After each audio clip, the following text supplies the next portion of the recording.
puedo calmar. Hola, bona nit. És el crit desesperat de la germana de l'última víctima d'ETA. El cos del regidor del Partit Popular de Viladecavalls, Francisco Cano, descansa a partir d'estos precisos moments a la Capella Ardent davant de l'homenatge de família, amics i veïns. Yolanda Mármol, en directe, tot un poble en el carrer. Així és, el fèretre acaba d'arribar a l'Ajuntament de Viladecavalls i les persones estan començant a desfilar per la Capella Ardent. Els ho contem de seguida.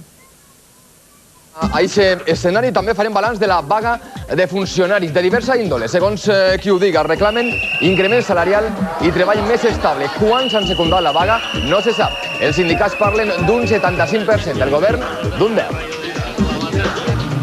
Comencen a retirar de les botigues el joguet de moda. El 80% dels patinets que hi ha en el mercat són perillosos per als xiquets. Avui els contarem quins són els bons i quins roïns. George Bush serà el pròxim president dels Estats Units, però després de 36 dies de llarga batalla judicial, els dos candidats han perdut. Gore no veurà complit el seu somni i Bush comença un mandat davall sospita. Just moments ago, I spoke with George W. Bush and congratulated him.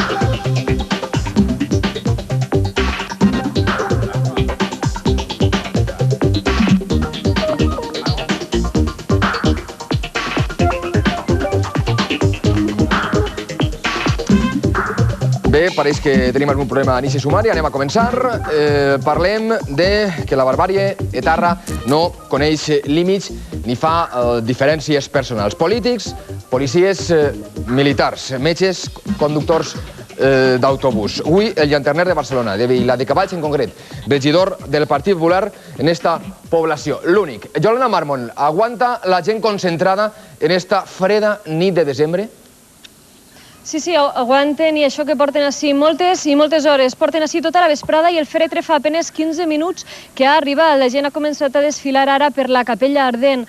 Els hem de dir que s'han viscut moments de molta tensió, moments molt dolorosos, perquè així estaven els familiars, també hem vist desfilar molts polítics que han vingut a donar el pèsam a la família. La gent està així esperant-se des de pràcticament les 6, les 7 de la vesprada i els repetim que així fa molt i molt de fred. Han fet una xicoteta concentració silenciosa a este xicotet poble, també a Terrassa, a la població veïna, que és on Francesc Cano treballava i on ha mort. També han fet una altra manifestació esta vesprada. Allà estaven els familiars del regidor assassinat i també alguns polítics com Javier Arenas i també com Mayor Oreja. La gent així a Viladecavalls porta esperant tota la vesprada que arribi el fèretre. Gent que està realment molt dolguda perquè és gent que coneixia molt aquest regidor assassinat. Així ha quedat un clima molt fred, no només pel fred que fa, sinó pel sentiment de la gent. Nosaltres els hem preparat ara uns vídeos on els expliquem exactament com ha sigut l'atemptat i explicarem també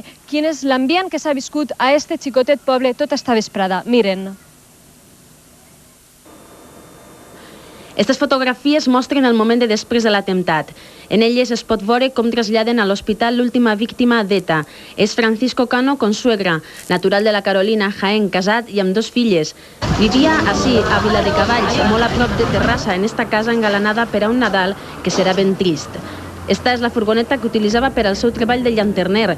ETA havia col·locat una bomba adosada als baixos, però ell, tot i que havia rebut cursets d'autoprotecció, avui no ha revisat el vehicle. Durant 4 hores ha viatjat amb la bomba sense saber-ho. Els crits d'angoixa dels familiars confirmaven hores després la seva mort a l'hospital de Terrassa. Dels seus assassins no hi ha dubte. Este grupo de Barcelona es el que ha repetido el atentado, lo había hecho hace 3 semanas en la persona de Ernest Lluch y 3 semanas después ha buscado una persona que era diametralmente opuesta a Ernest Lluch. Sí, els veïns de Francisco Cano parlen d'ell com d'un polític de barri. Lo hacía por el bien que hacía, porque ayudaba en todo lo que podía. Si es posible, dejaba lo que estuviera haciendo para ayudarte. Una gran persona que lo único que hacía era política de barrio. La investigació ja està en marxa. De moment només se sap que ETA ha utilitzat entre 5 i 6 quilos d'un explosiu de gran potència. Vivo la víctima del terrorismo 4 años seguidos y ahí los veo llorando, ya va a tocar mi cuerpo. Yo no estoy ni diputada ni soy diputada.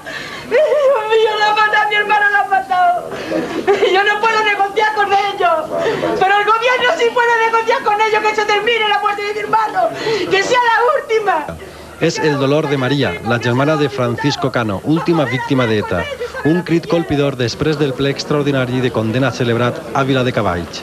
Jo l'estimava. Era una persona que no tenia altra manera d'ésser que transmetre optimisme i estimació. No podrem oblidar la seva empenta, el seu entusiasme, la seva alegria de viure ni el seu desig de servir amb el seu esforç al nostre poble i, en definitiva, a la societat.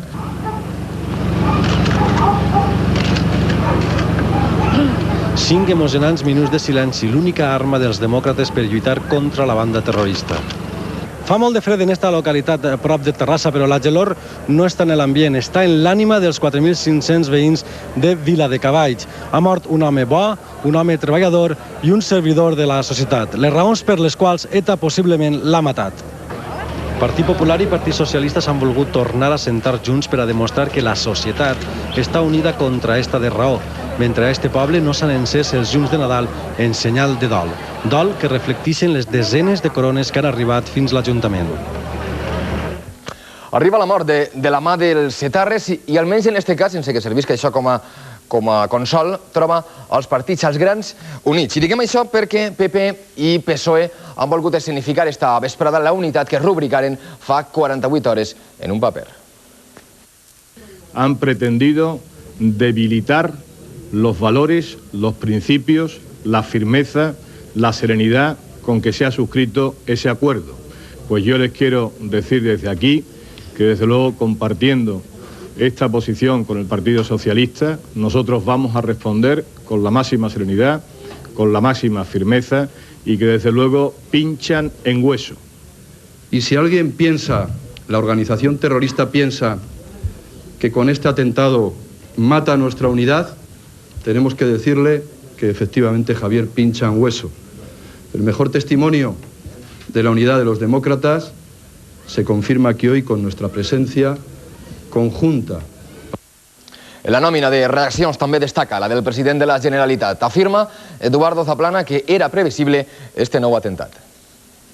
Es triste, pero esperábamos que algo así se produjera, a lo mejor más ayer que hoy, por motivos obvios, ¿no? De acuerdos entre el Partido Socialista y el Partido Popular de cara a luchar de la forma más eficaz y coordinada contra el terrorismo, y manifestar sobre todo la voluntad de los demócratas y de los representantes mayoritarios de la sociedad española para acabar con esta banda de asesinos. La veritat és que comença a ser irrellevant que siga o no resposta a este atemptat al pacte antiterrorista firmat ahir per Partit Popular i PSOE, però el president del govern pensa que sí, que és una reacció d'ETA davant aquest acord. Això sí, Aznar afirma que ETA mata quan pot i a qui pot. Es un acuerdo de unión, es un acuerdo de aislamiento de los terroristas y es la victoria del Estado de Derecho y es la victoria de la democracia en nuestro país. Seguiremos con todas nuestras fuerzas, no solamente explicando, defendiendo y desarrollando ese acuerdo, sino cotidianamente en la lucha contra el terrorismo hasta conseguir la erradicación definitiva del terrorismo en España. I fins i tot per als més confiats, este drama era cosa de dies, i aquest dia ha arribat com veuen. ETA torna a matar i fa gran la negra nòmina de víctimes. Ho fa 2 dies després del gran pacte del que hem parlat contra el terrorisme i a Catalunya, on se sent especialment forta. Parlem del context que rodeja l'atemptat perquè ni el moment ni l'escenari són casuals. Francisco Cano s'ha convertit en la víctima mortal número 22 des que ETA va trencar la treva. És també el quint regidor del Partit Popular assassinat des d'aquest dia. L'escenari de l'última acció terrorista, de nou, Catalunya. Amb Francisco Cano ja són 3 els morts i 2 els ferits en eixa comunitat. Ningú ja no ho dubta. Allí ETA té un comando estable. El 21 de setembre, el també regidor popular José Luis Ruiz Casado va ser tirotejat. L'1 de novembre, un cotxe bomba va ferir 2 persones a Barcelona. Fa 23 dies, ETA va assassinar l'exministre socialista Ernest Lluch. Esta va ser la resposta. Veïns i polítics ixen al carrer. 1 milió de persones demanen per la pau i el diàleg. Després ahir, PP i PSOE signen l'acord antiterrorista. El silenci d'ETA ha durat molt poc.